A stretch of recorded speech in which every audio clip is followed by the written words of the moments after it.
Cinta tidak bisa diucapkan saja, tetapi dibuktikan. Bab 382. Bahkan jika tidak bisa menanggungnya, Arila juga harus menanggungnya, karena Carson adalah suaminya. Ketika Carson jatuh, Arila harus mengambil tanggung jawab yang harus diambil. Merupakan hal baik bisa mengkonfirmasi sumbernya, tapi tidak ada unit atau individu yang memiliki kemampuan untuk membuat obat penangkal virus HDR. Arila adalah istri Carson. Tidak peduli apapun yang terjadi, ayah Carson berpikir bahwa Arila memiliki hak untuk mengetahui semua kebenarannya. Ayah, maksudmu? Arila menggelengkan kepalanya, tidak ingin mempercayai kebenaran.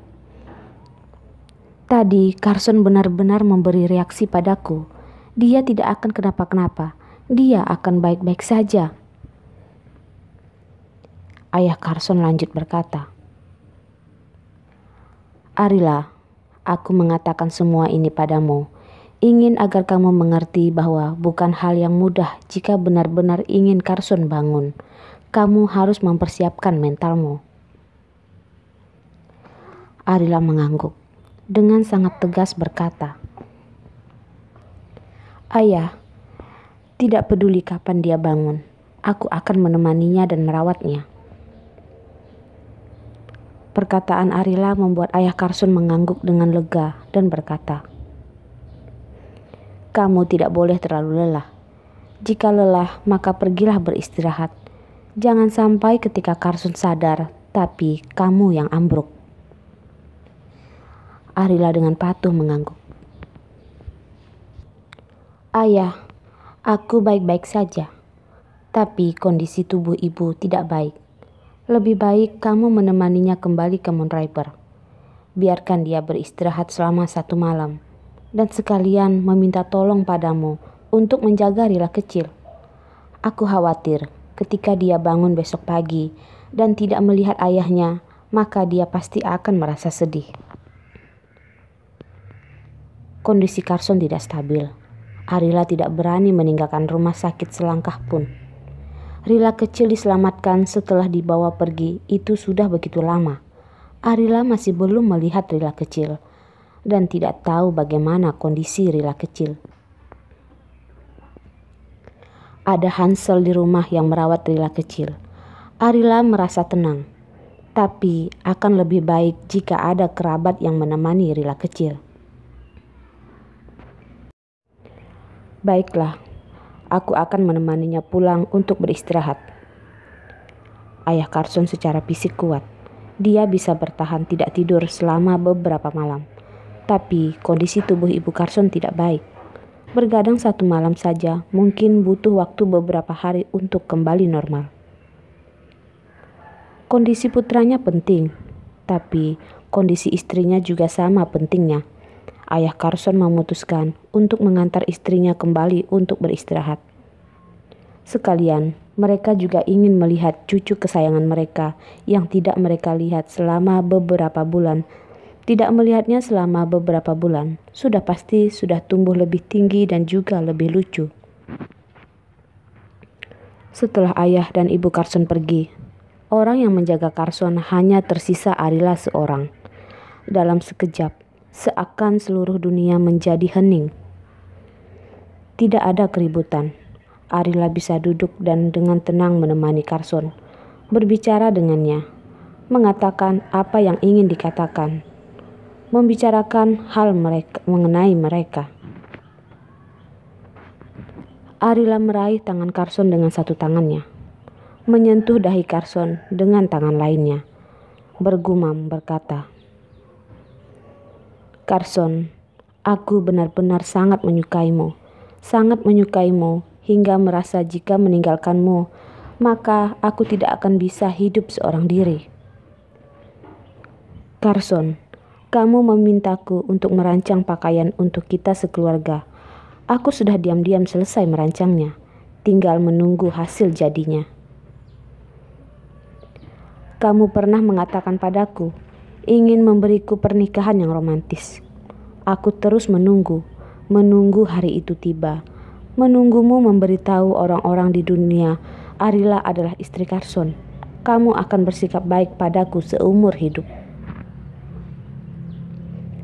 Kamu juga mengatakan padaku, akan menggandeng tanganku, terus berjalan hingga kita berdua menua dan tidak bisa berjalan lagi. Kamu akan tetap menemaniku di sampingku. Cinta yang paling romantis di dunia bukanlah diucapkan dan memberitahuku betapa kamu mencintaiku. Tapi ketika aku menjadi semakin tua dan jelek, kamu masih tidak pergi. Hati kita masih saling terikat. Arila tidak memiliki banyak pengalaman dalam percintaan. Cinta pertama berakhir dengan pengkhianatan. Dia pernah berpikir bahwa pria di seluruh dunia itu begitu playboy. Dia pernah tidak lagi percaya bahwa ada cinta sejati di dunia ini.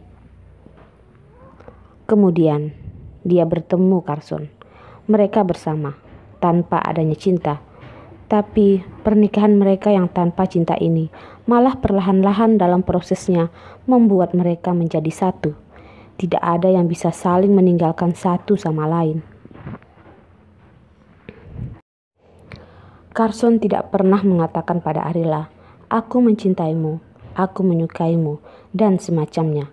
Tapi dalam kehidupan, Carson menunjukkan cintanya melalui tindakannya. Ketika mendengar perkataan Arila yang bagai sedang mengungkapkan perasaannya, bulu mata Carson bergerak. Perhatian Arila difokuskan pada tubuh Carson. Tentu saja dia tidak melewatinya. "Carson, kamu tidak perlu buru-buru. Kita tidak perlu buru-buru. Perlahan-lahan, perlahan-lahan bangun." Arila tidak ingin memberi tekanan pada Carson, ingin membuatnya tidak cemas. Selangkah demi selangkah, Carson pasti akan bangun. Tidak hanya itu, tangan Arila yang menggenggam tangan Carson juga merasakan jari-jari Carson bergerak. Carson sepertinya ingin balas menggenggamnya, tapi kekuatannya terlalu kecil, jadi dia gagal. Arila menggunakan kedua tangannya untuk memegang tangan Carson, mengangkatnya ke wajahnya dan mengerang.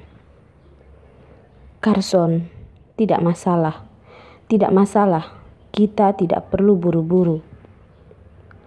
Arila dengan lembut menghibur Carson.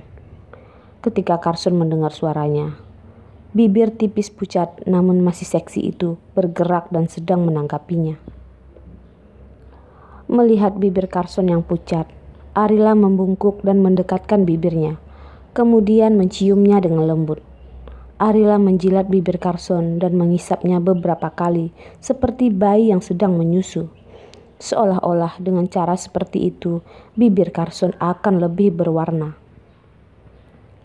Terus mencium, Arila bisa merasakan Carson ternyata merespon ciumannya. Carson benar-benar merespon, dan itu bukan ilusinya saja. Tapi ketika Arila merasakannya dengan lebih dalam, Carson kembali dalam kondisi tertidur, seolah yang tadi itu benar-benar hanya ilusinya. Tapi Arila tahu bahwa Carson memiliki kesadaran. Dia tahu mengenai apa yang sedang terjadi di luar. Dengan begini, Arila sudah puas. Ketika ayah Carson dan ibu Carson kembali ke Moon River, itu sudah subuh. Kepala pelayan di rumah, Nurmala, membawa orang-orang ke gerbang untuk menyambut mereka. Ketika melihat mobil mereka tiba, Nurmala segera menyapa. "Tuan, Nyonya, kalian sudah bekerja keras." Ayah Carson mengangguk, turun dari mobil kemudian memapah istrinya, tidak mengatakan apa-apa lagi. Ibu Carson tersenyum. "Nurmala, mengenai hal-hal di rumah, maaf akan merepotkanmu." Nurmala menjawab dan berkata dengan sopan, "Tuan muda bisa melihatku jadi bisa membiarkanku mengurus Moon River dan lagi mengelola rumah ini dengan baik. Itu sudah merupakan tanggung jawabku. Itu tidak merepotkan." Ada dirimu yang membantu untuk mengurus rumah ini. Kami juga merasa tenang, kata Ibu Carson dengan sangat segan. Sebenarnya, Ibu Carson bukannya segan jadi berkata seperti itu. Tapi, kemampuan Nurmala memang sangat bagus. Dulu di Amerika, Nurmala membantu Carson mengelola rumahnya yang lain dan memenangkan penghargaan dari Carson. Setelah Arila mengalami kecelakaan, Carson mengganti semua pelayan yang ada di rumah, kemudian memindahkan Nurmala dari Amerika untuk mengelola Moonriver. Nurmala tersenyum sopan. Terima kasih atas pujian, Nyonya, Ibu Carson berkata sambil berjalan. Sudah larut. Kamu pergilah beristirahat. Aku akan pergi menemui cucu perempuan kesayanganku. Sekian lama tidak melihat cucu kesayangannya, ketika Ibu Carson berpikir bahwa dia akan segera menemui Rila kecil. Langkah kakinya pun menjadi jauh lebih ringan. Tidak butuh waktu lama untuk meninggalkan ayah Carson jauh di belakang.